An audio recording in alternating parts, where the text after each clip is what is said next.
Buenas tardes, iglesia. Bien, hoy un día del Señor particular.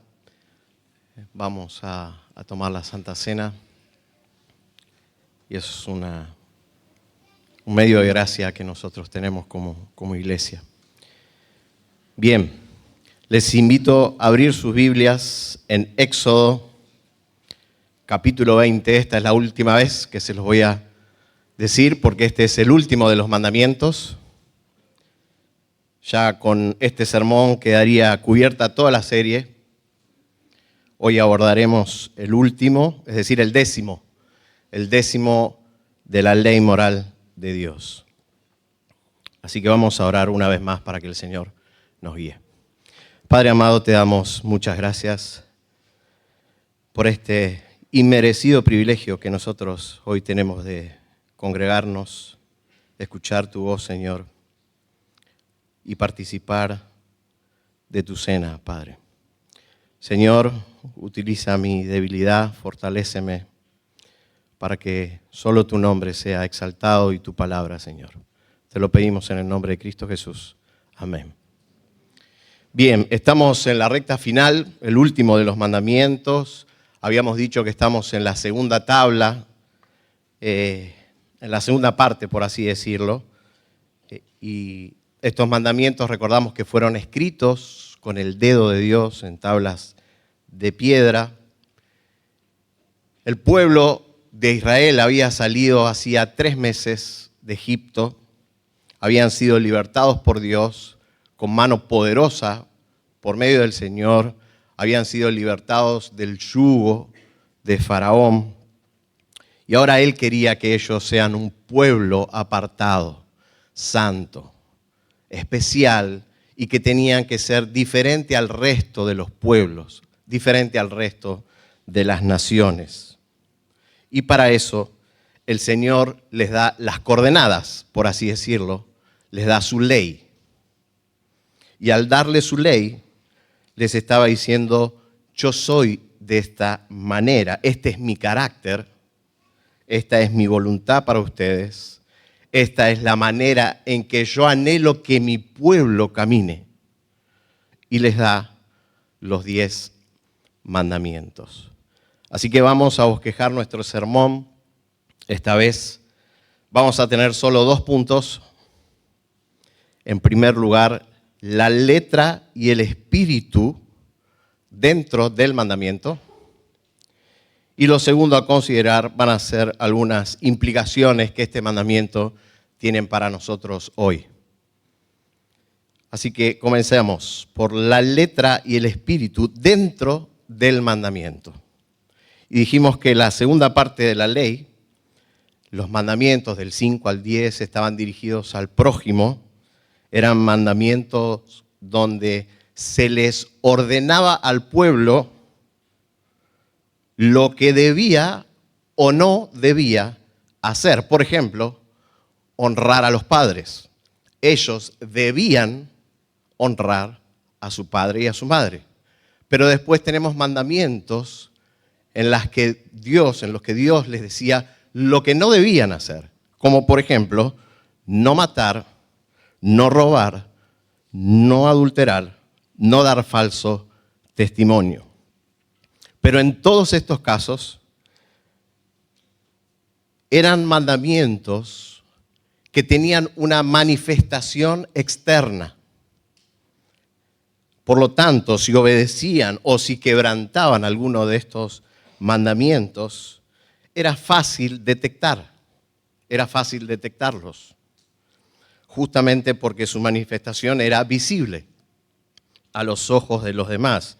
Y por eso que aquellos que quebrantaban estos mandamientos podían ser penados con la muerte, con la restitución, etc. Pero ahora, hermanos, Dios está a punto de revelar el último de sus mandamientos, de llegar al pico más alto, a la cumbre de su ley moral. Y por así decirlo, Dios apunta al hombre, calibra su mira directamente hacia el corazón del hombre y dispara el último de los mandamientos. Y les dice, Éxodo 20:17, leemos.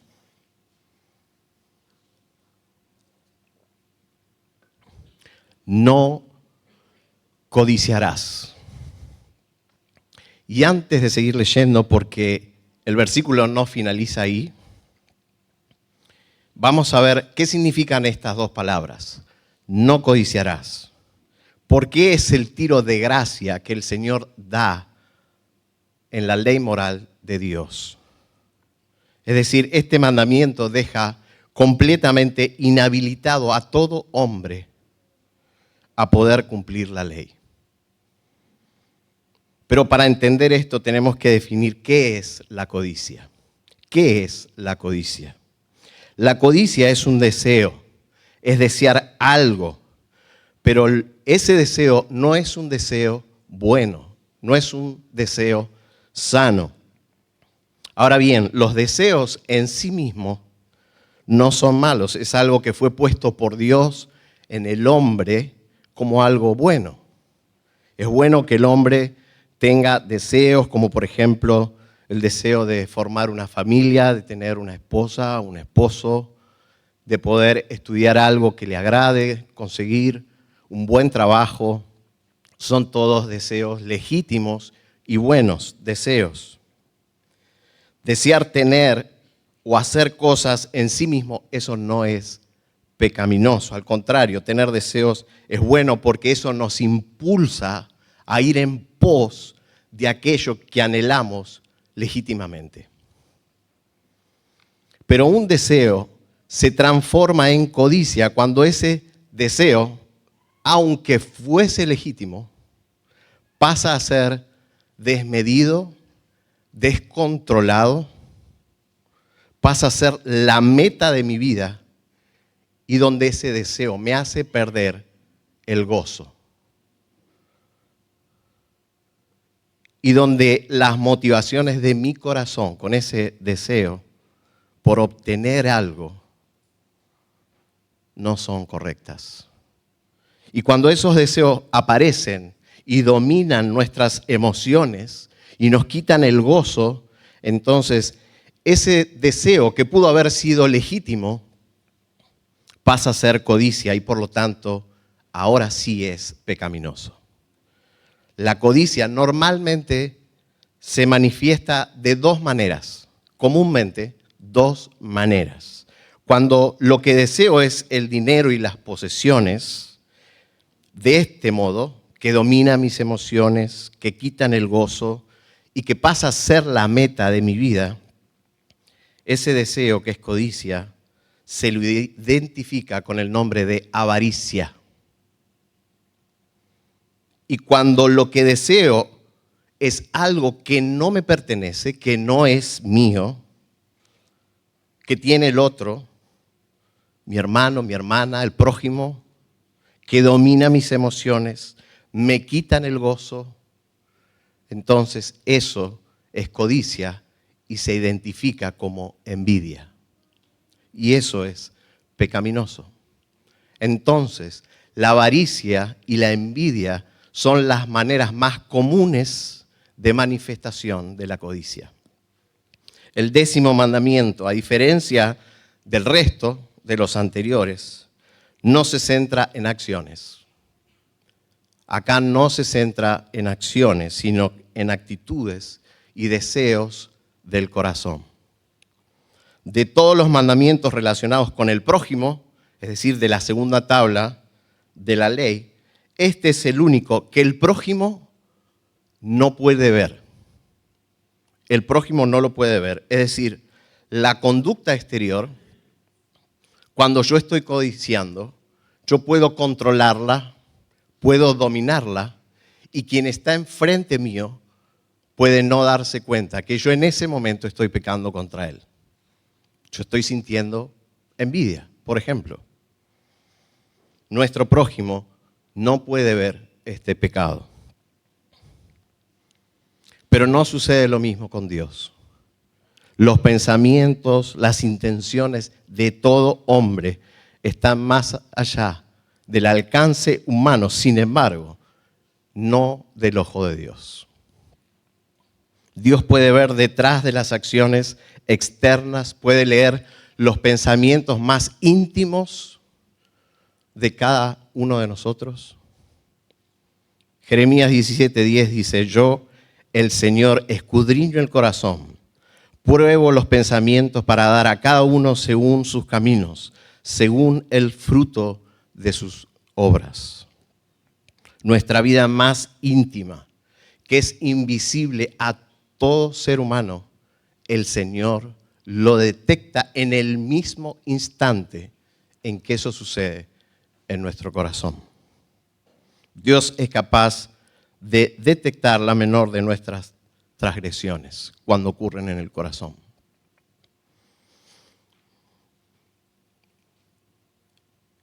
El Señor le dijo a Samuel, cuando le ordenó que vaya a ungir al rey, dice en 1 Samuel 16:7, si me acompañan. Le dice el Señor a Samuel, no mires su apariencia ni a lo alto de su estatura, porque lo he desechado. Porque Dios no ve como el hombre ve, pues el hombre mira la apariencia exterior, pero el Señor mira el corazón. Así que, como decíamos, este es el último de los mandamientos y Dios calibra su mira directamente al corazón del hombre. Y este es el único mandamiento que contiene la letra y el espíritu del mandamiento. Observen lo que dice. Éxodo 20:17. No codiciarás la casa de tu prójimo, no codiciarás la mujer de tu prójimo, ni su siervo, ni su sierva, ni su buey, ni su asno. Y escuchen, porque este es el tiro de gracia que el Señor le da al corazón del hombre. Ni nada que sea de tu prójimo. Nada. Alguien podría jactarse, bueno, si yo no codicio su mujer, su asno, su buey, digamos que podría tenerlo tildado ese mandamiento. Pero acá el Señor dice, no codiciarás nada, absolutamente nada. De hecho, si había un hombre que podría haberse jactado de su pasado, de su obediencia externa a la ley, un hombre moralmente bueno, celoso de la ley moral de Dios, era el apóstol Pablo. Dice en Hechos 22 que él era judío, había sido educado bajo la enseñanza y la tutela de Gamaliel, y él había sido educado en conformidad estricta a la ley moral de Dios. Y luego el mismo apóstol escribe, Filipenses capítulo 3, del 4-6, dice, si algún otro cree tener motivo para confiar en la carne, es decir, en sus obras, yo mucho más, circuncidado a los 8 días de nacer, del linaje de Israel, de la tribu de Benjamín, hebreo de hebreos, en cuanto a la ley fariseo, en cuanto al celo perseguidor de la iglesia, y escuchen, en cuanto a la justicia, es decir, en cuanto a la obediencia de la ley, miren lo que dice Pablo, hallado irreprensible. Irreprensible. Él podría jactarse, él podría tranquilamente hacer la oración del fariseo de Lucas 18, que va al templo a orar y da gracias al Señor porque no es como los demás pecadores. Pablo pudo haber aseverado junto al joven rico en Mateo 19 que había guardado la ley desde su juventud. Pablo no era un delincuente. Pablo no se la pasaba matando personas. De hecho, en Hechos 8, cuando Esteban muere, él es testigo de la muerte y él asiente la muerte de Esteban, pero él no arroja una sola piedra.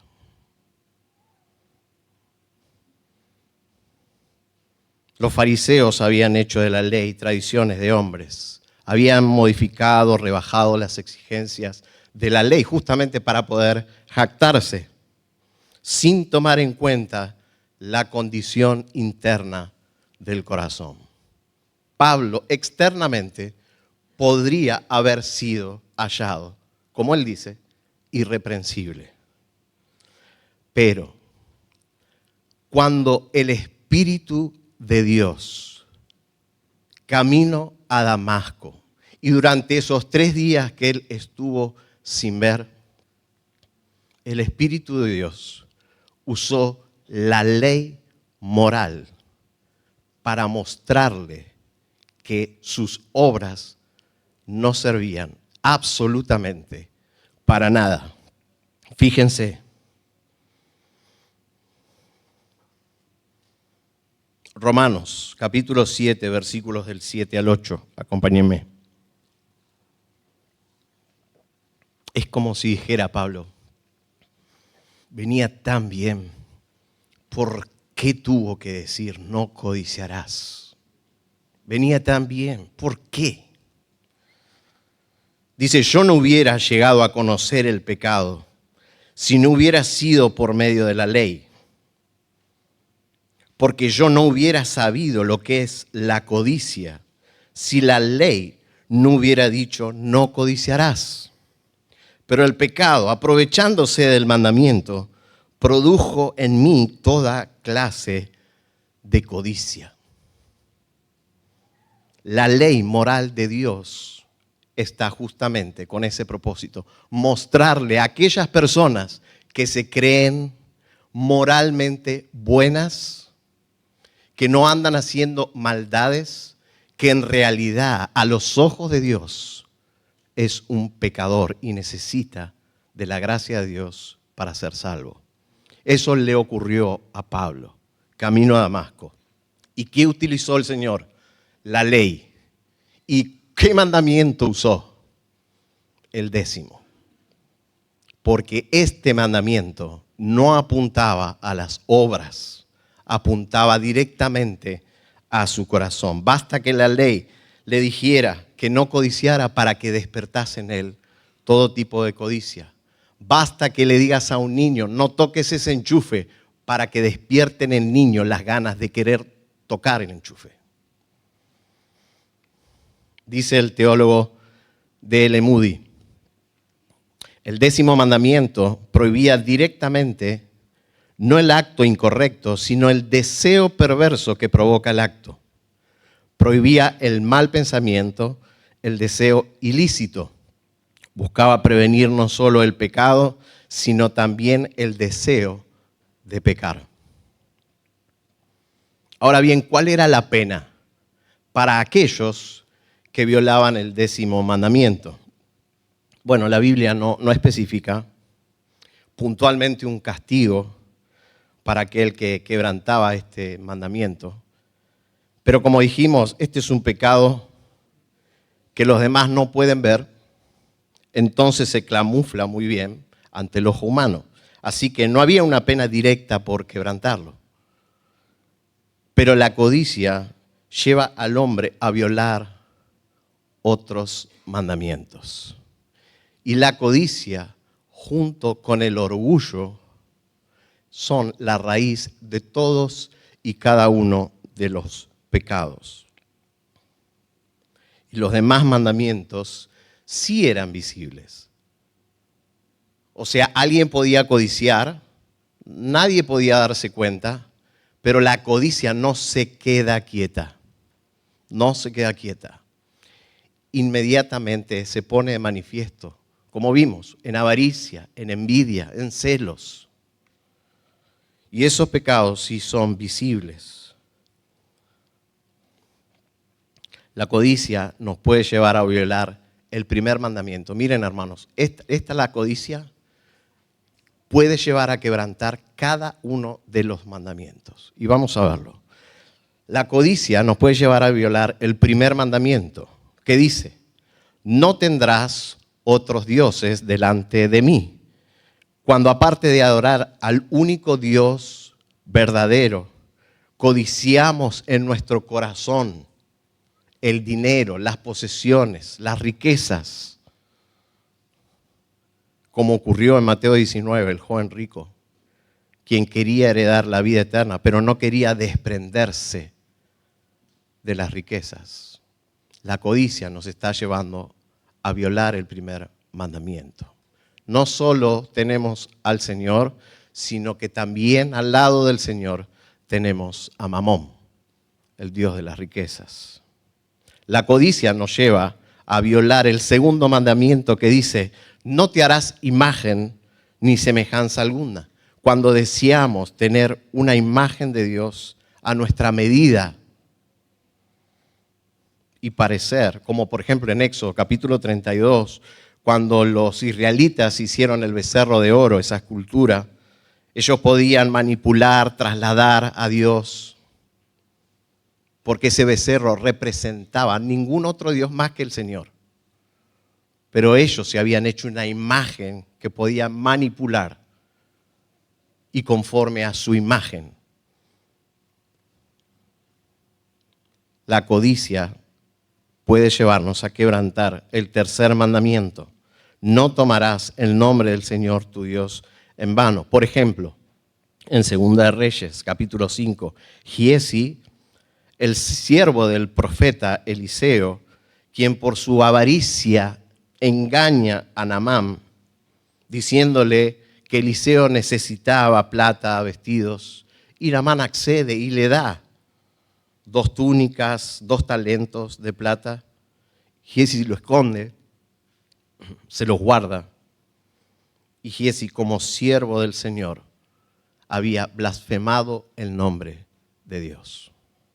Nuevamente, la codicia, la avaricia, el deseo de tener más, nos puede tentar a quebrantar el cuarto mandamiento, que dice, acuérdate del día de reposo, que es el día del Señor para la iglesia, el día donde nos congregamos. Y la avaricia puede tentarnos a querer trabajar ese día, pudiendo no hacerlo. La avaricia nos puede tentar a trabajar ese día y no congregarnos. Nuevamente, la codicia nos tienta a violar el quinto mandamiento, que dice, honra a tu padre y a tu madre. En Lucas 15, el hijo menor de la parábola del hijo pródigo evidenciaba un claro desinterés y amor por el padre, pidiéndole de antemano la herencia que le correspondía. Una falta de respeto hacia la autoridad paterna. La codicia nos tienta a violar el sexto mandamiento, no matarás, como en Mateo 26, cuando Judas, por la avaricia de su corazón, decide entregar en manos de los asesinos al Señor. La codicia nos tienta a violar el séptimo mandamiento, no cometerás adulterio, como en 2 de Samuel capítulo 11, donde el rey David deseó tener la mujer del prójimo y cometió adulterio. La codicia nos tienta a violar el octavo mandamiento, no hurtarás. Vemos en Josué 7 cómo ocurrió con Acán cuando toman Jericó. Su deseo por las riquezas lo llevó a robar un manto babilónico, 200 siclos de plata y una cuña de oro. Mas la codicia, la envidia nos tienta a violar el noveno mandamiento. No darás falso testimonio contra tu prójimo. Primera de Reyes, capítulo 21. Jezabel, la esposa del rey Acab, buscó falsos testigos para que su esposo se quede con la viña de Nabot. No le alcanzaba con su palacio, sino que quería quedarse con la casa al lado. Y Jezabel busca falsos testigos para quedarse con la viña de Nabot. Se dan cuenta que es el tiro de gracia este mandamiento para el hombre. Este mandamiento contiene el espíritu, no solo de este mandamiento puntualmente, hermanos, este mandamiento contiene el espíritu de toda la ley. De toda la ley. Apunta directamente al corazón. Y esto pasa mucho antes de que venga el Señor y del espíritu de la ley. En la ley moral de Dios ya estaba el espíritu de la ley apuntando al corazón. Romanos 3, 19 al 20. Y ven lo que decíamos, que claramente la ley justamente está para los que no están en Cristo, por un lado. Para aquellos que no están en Cristo, la Biblia los identifica como aquellos que están bajo la ley. Y también el propósito de la ley está para nosotros, su iglesia, para saber caminar como Él anduvo. Donde ya esos mandamientos para nosotros, los que hemos puesto en Cristo nuestra fe, ya no son gravosos. Pero la ley sigue vigente para nosotros porque es el modelo que el Señor nos da para caminar. Pero también está vigente y serán enjuiciados todos y cada uno de los hombres el día que cierren sus ojos con la ley moral de Dios. Dice Romanos 3, capítulo 3, 19 al 20. Ahora bien, sabemos que en cuanto dice la ley, lo dice a los que están bajo la ley, es decir, a los que están sin Cristo, para que toda boca se calle y todo el mundo sea hecho responsable ante Dios. Es decir, que nadie pueda jactarse, ni siquiera aquellos que moralmente o que sus actos son moralmente buenos. La ley está para eso, para que toda boca se calle, no tengan excusas, sean hechos responsables ante Dios. Y sigue diciendo, porque por las obras de la ley, ningún ser humano será justificado delante de Él. Entonces, ¿cuál es el propósito de la ley? Sigue diciendo, pues por medio de la ley viene el conocimiento del pecado. Lo que le ocurrió a Pablo. La ley te muestra que sos un pecador. Y amigo que estás acá, si por la gracia de Dios, el Señor, su Espíritu, te está mostrando que sos un miserable pecador, que no podés obedecer la ley, quiero decirte, gloria a Dios, porque ese es el primer paso para que vos seas salvo. Amigo que estás acá, que el Señor sabe que estás acá y que aún no estás en comunión con Él. Si te estás dando cuenta que no podés cumplir la ley, gloria a Dios, porque necesitas un Salvador. Ese es el comienzo para ser salvo. Ver tu estado deplorable es el comienzo. Sin que alguien vea su pecaminosidad, es imposible que pueda ser salvo.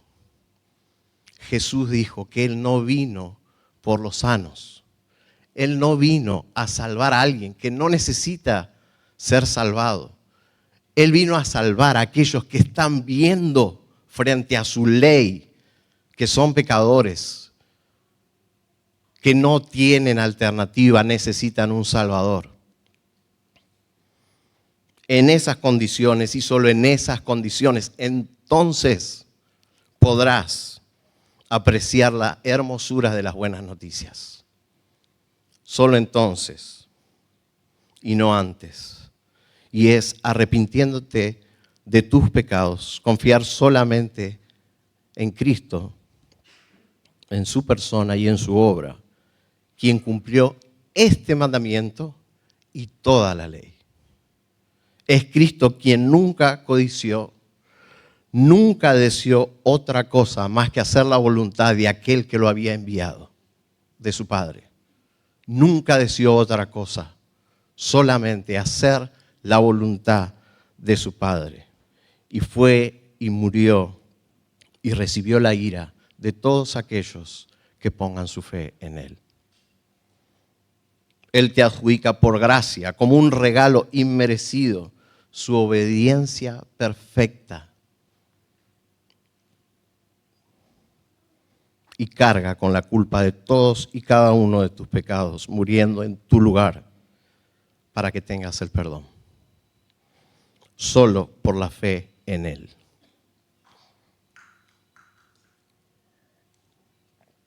Y por último, veamos algunas implicaciones del mandamiento para nosotros hoy. ¿Por qué se manifiesta la codicia en nosotros? ¿Por qué es que aparece? Bueno, porque desde el Edén, que el hombre pecó, entró el pecado en nosotros y muchas veces provoca insatisfacción y falta de contentamiento con la provisión de Dios. Lo opuesto a la codicia es el contentamiento. Donde hay contentamiento, no hay codicia, y donde no hay contentamiento, indefectiblemente aparece la codicia, la envidia, los celos. Todo eso por falta de contentamiento. ¿Qué fue lo que le pasó a Asaf? Leímos el Salmo 73. Nuestro hermano Juan Pablo lo leyó. ¿Qué fue lo que le ocurrió? Sus ojos se desenfocaron del Señor, su corazón comenzó a codiciar, a envidiar a los impíos, de ver cómo ellos prosperaban y él no. Y su corazón comenzó a envidiar, a codiciar. Sin darse cuenta, él era acreedor, poseía lo mejor que cualquier hombre podía poseer. Y era a Dios mismo. Era a Dios mismo. Y eso puede ocurrirnos a nosotros, iglesia, cuando nuestros ojos se desenfocan, comienzan a mirar para otro lado, que no sea la cruz. El Señor siempre trabaja con cada uno de nosotros y el Señor nos provee, nos da, nos provee lo que tenemos, esas cosas materiales, pero también provee las circunstancias, las situaciones de cada una de nuestras vidas. Es parte de su provisión. Y es entonces que nuestra alma comienza a correr peligro cuando nos desenfocamos y nos olvidamos de esta verdad. Pero el salmista dice que fue al santuario de Dios y sus ojos volvieron a ser abiertos. Y él dijo en el Salmo 73, ¿a quién tengo yo en los cielos sino a ti? Fuera de ti, nada deseo. ¿Dónde tenía yo mis ojos? Esto nos pasa, hermanos. Esto nos pasa. Y tenemos que volver a Dios. Enfocarnos nuevamente y recordar que lo que nos pasa, Romanos 8:28, todo lo que nos pasa es parte de la provisión de Dios. Todo lo que tenemos es parte de su infinita sabiduría. Y Él nos da exactamente ni más ni menos de lo que nosotros necesitamos. No tenemos por qué desear lo que no tenemos. Porque lo que tenemos es lo que soberanamente y eficazmente Dios decidió darnos para bien nuestro. Pero no estamos exentos. Debemos entonces, hermanos, meditar en todas estas cosas. También nosotros podemos llegar a caer en envidiar codiciar, envidiar a nuestra hermana, a nuestro hermano, sus dones, su ministerio, su reputación. Hermanos, es muy sutil la codicia, es muy sutil. Y nosotros tenemos que recordar todos los días que somos miembros de un solo cuerpo, donde cada uno de esos miembros, cada uno de nosotros, fuimos colocados soberanamente en un cuerpo, con una función, con un don específico y dado por Él para bendecir a su iglesia. Y si entendemos esto, hermano, yo no puedo codiciar. Claro, ahora yo lo entiendo, lo veo, pero mañana me olvido y empieza nuevamente mi corazón engañoso a codiciar y a envidiar a mi hermano, a mi hermana, a querer tener lo que él tiene. Pero nuevamente tengo que recordarlo. Tengo que recordarle a mi corazón que Él soberanamente me dio el don para bendecir a su iglesia. Tengo lo que Él decidió que yo tenga, ni más ni menos. Romanos 12, versículos 4 al 6. Pues así como en un cuerpo tenemos muchos miembros, pero no todos los miembros tienen la misma función. Así nosotros, que somos muchos, somos un cuerpo en Cristo e individualmente miembros los unos de los otros, pero teniendo diferentes dones según la gracia que nos ha sido dada, dice, usémoslo. En Números 11 se narra una historia donde el Espíritu de Dios vino sobre algunos hombres del pueblo de Israel y estos hombres comenzaron a profetizar. Y cuando Josué, que era la mano derecha de Moisés, comenzó a escuchar que ellos profetizaban y que él no, él le dijo a Moisés, deténlos, que no profeticen más. Y Moisés lo exhortó y le dijo, no seas celoso, no envidies. Ojalá todos pudieran profetizar. ¿Se dan cuenta cómo el corazón enseguida comienza a desear y codiciar lo que otros tienen? Iglesia, podemos caer en la codicia. Es muy, muy sutil. Pablo, estando en prisión, él sintió la envidia de otros líderes que él estaba en prisión para que ellos pudiesen predicar el evangelio. Que la prédica de Pablo no los opacase a ellos. Pero Pablo estaba contento en Cristo. ¿Qué le importaba? Yo no puedo predicar, pero bueno, ellos, aunque tengan malas intenciones, Cristo, el mensaje de Cristo sigue predicándose. Él estaba contento. ¿Cuál es la cura para la codicia? La única cura para la codicia es aprender a estar contentos con lo que nosotros tenemos, con la provisión de Dios. Vuelve a decir el reconocido teólogo D.L. Moody, la codicia es un pecado característico de un corazón desagradecido. Si quieres ser libre, aprende a contentarte con lo que tienes. Si cada día ambicionas lo que Dios no te ha dado, habría que cuestionar tu cristianismo. El contentamiento es algo que se cultiva, que se entrena el corazón. Naturalmente nuestro corazón es engañoso. Naturalmente nuestro corazón es codicioso. Fíjense como Pablo, en distintas situaciones que el Señor lo iba poniendo, él aprovechaba a entrenar su corazón. Filipenses capítulo 4, del 11 al 13. No que hable porque tenga escasez, pues he aprendido a contentarme, cualquiera sea mi situación. Sé vivir en pobreza y sé vivir en prosperidad. En todo y por todo he aprendido el secreto tanto de estar saciado como de tener hambre, de tener abundancia como de sufrir necesidad. Ok, Pablo, ¿y cómo puedes hacer esto? ¿Por qué lo puedes hacer? Danos el secreto, Pablo. ¿Por qué puedes? Versículo 13. Porque todo lo puedo en Cristo que me fortalece.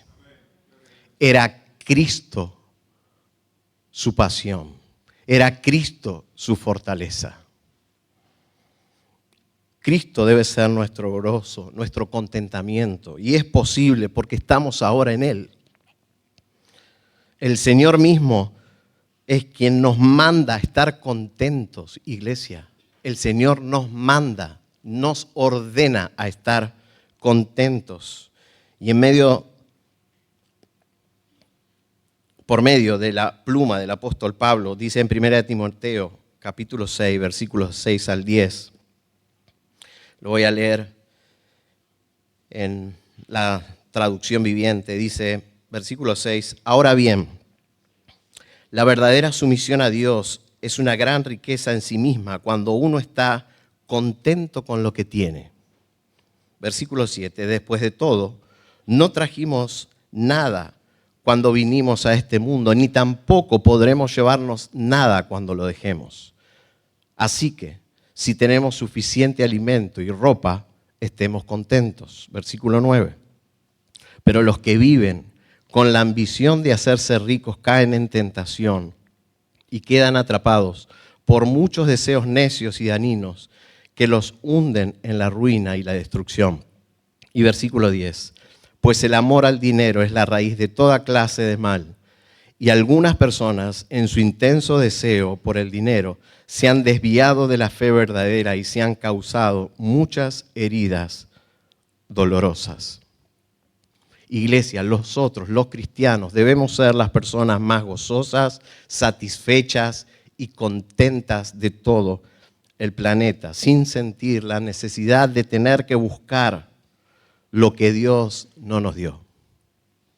Lo que Dios no nos dio. Él es la fuente del contentamiento. Y si te estás volviendo miserable, si estás detectando que tu corazón tiene la tendencia a ser miserable. Acá hay una historia de un granjero rico en el estado de Nueva York.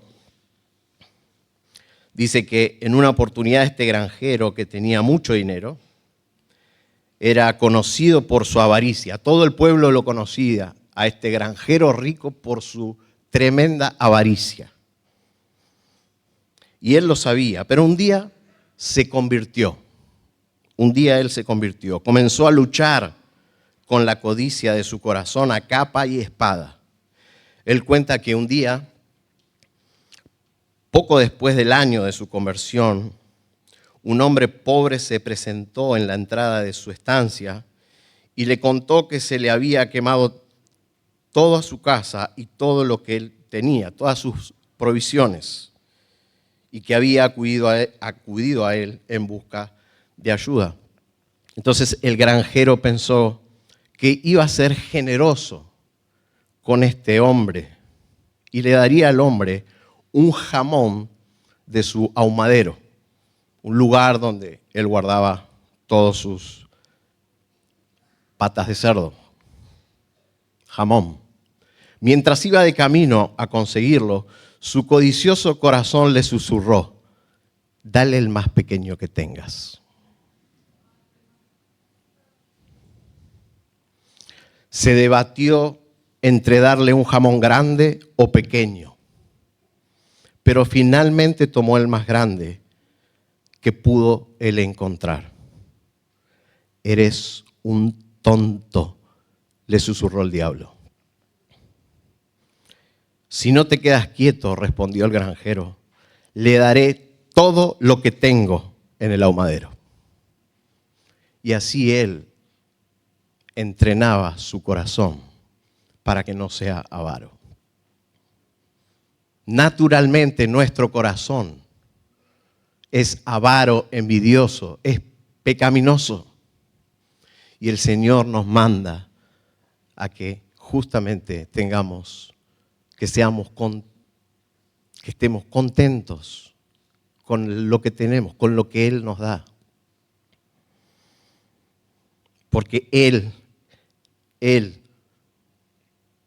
la fuente de nuestra provisión, iglesia. Segunda de Corintios, capítulo 9, versículo 8. Y Dios puede hacer que toda gracia abunde para ustedes, a fin de que teniendo siempre todo lo suficiente en todas estas cosas, abunden para toda buena obra. Es Dios, hermanos, quien nos da todo lo que poseemos. No hay necesidad de envidiar ni de codiciar, porque eso que no tenemos, de seguro no lo necesitamos. De seguro, porque Dios no nos los dio. Y nosotros somos sus hijos. ¿Cuánto más Él nos va a dar las cosas que necesitamos? La codicia es todo lo contrario al contentamiento, anhelar continuamente algo que no poseemos, con cosas que tenés, sin preocuparte por el futuro, porque Dios ha prometido que nunca nos dejará ni tampoco desamparará. Vayan a Hebreos, capítulo 13, versículos 5 al 6.